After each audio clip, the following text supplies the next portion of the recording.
This is a story about a world obsessed with stuff. It's a story about a system in crisis. We're trashing the planet, we're trashing each other, and we're not even having fun. The good thing is that when we start to understand the system, we start to see lots of places to step in and turn these problems into solutions.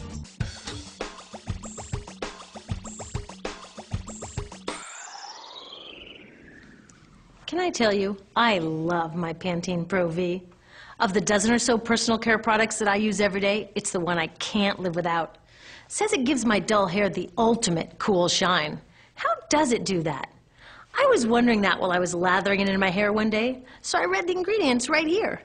Sodium lauryl sulfate, tetrasodium EDTA, methyl isothiazolinone. What is this stuff? I took this list to some scientists who know how to read it. Turns out my Pantene contains a chemical linked to cancer.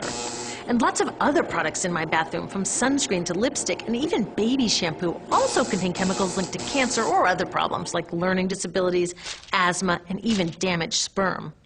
Like most parents, I try to keep my family safe. But now I find out my bathroom is a minefield of toxins? What are we supposed to do? To find out the answers, we have to go back to one of the key features of our materials economy: toxics in, toxics out. If, at the factory, you pour toxic chemicals into a product, like baby shampoo, you're going to wind up with toxic baby shampoo, and toxics in workers, communities, and, babies. So let's take a closer look at this toxic outrage where it seeps into our lives every day, in the bathroom. The average woman in the U.S. uses about 12 personal care products daily. The average man about 6. Each product containing a dozen or more chemicals. Less than 20% of chemicals in cosmetics have been assessed for safety by the industry's safety panel, so we just don't know what they do to us when we use them. Would you fly in an airline that only inspects 20% of its planes? Of course, not all of these chemicals are dangerous, but we know that many are. Some are carcinogens. That means that they can cause cancer. Others are neurotoxins and reproductive toxins, proven to mess up brain development and reproduction in animals. Wait a minute, we're animals too. It's like a giant experiment. We're using all these mystery chemicals and just waiting to see what happens. One thing we do know is that they're getting inside us.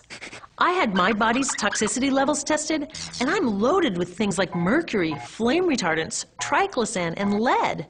We all are. Even babies are being born pre-polluted. Now, I know we can't live in a lead-free world, but do we have to put lead in our lipstick? I don't know. Maybe it's my fault. Maybe I just bought the wrong thing. At the store, the choices seem endless. I can get lipstick in 49 shades, or shampoo for hair that's too dry, oily, fine, limp, or frizzy. But what about the choices that really matter? Like the choice to buy products that are safe? It turns out the important decisions don't happen when I choose to take a product off the shelf. They happen when companies and governments decide what products should go on the shelves. So who are these companies? This is Procter & Gamble.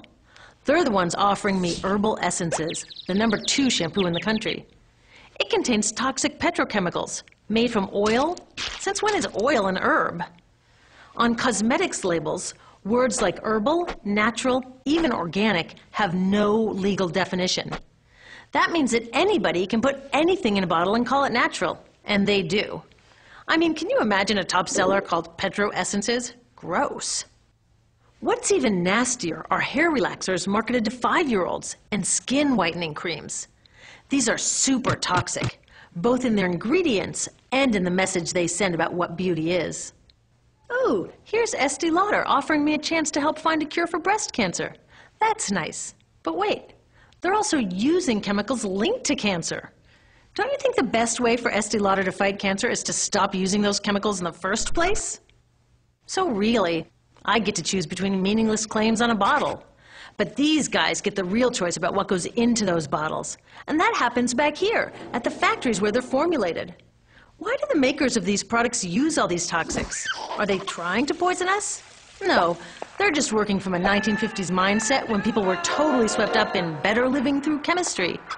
In all that excitement, they forgot to worry about human health impacts. That was years ago, and they are still using these same old toxic chemicals. Today, big cosmetics companies say the doses of poison in their products are small enough to be harmless. Yeah, maybe if you use them once a year. I guess they never get out and see that their products are being used and combined with other products every day.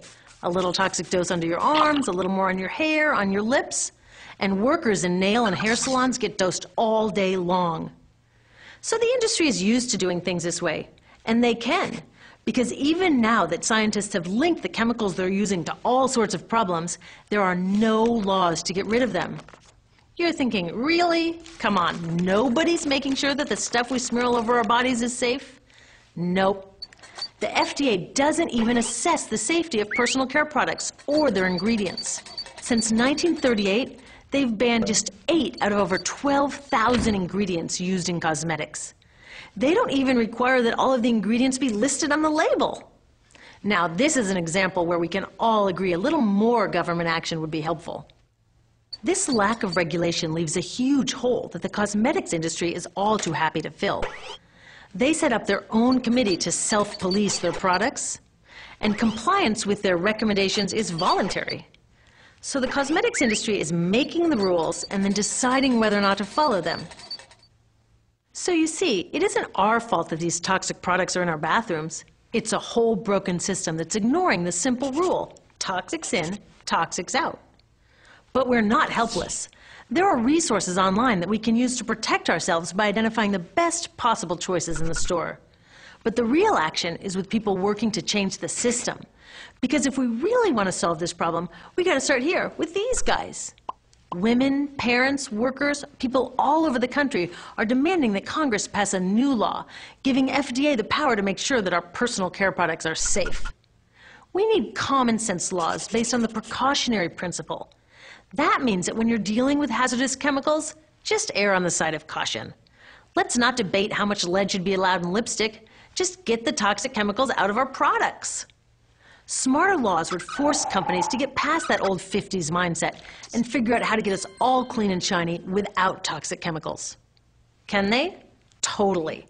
Many responsible cosmetics companies are already putting safer products on the market.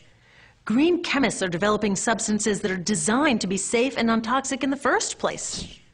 European governments have required the removal of many toxic chemicals, and companies have figured out how to comply. When cosmetics are reformulated to be safe and labeled honestly, then we can feel comfortable with the choices available at the store. We can choose bouncy hair or full hair, shiny lipstick or matte. We can even choose to feel beautiful without using 20 products. But we'll know that whatever we choose, the most important choice, the choice to be safe and healthy, has already been made.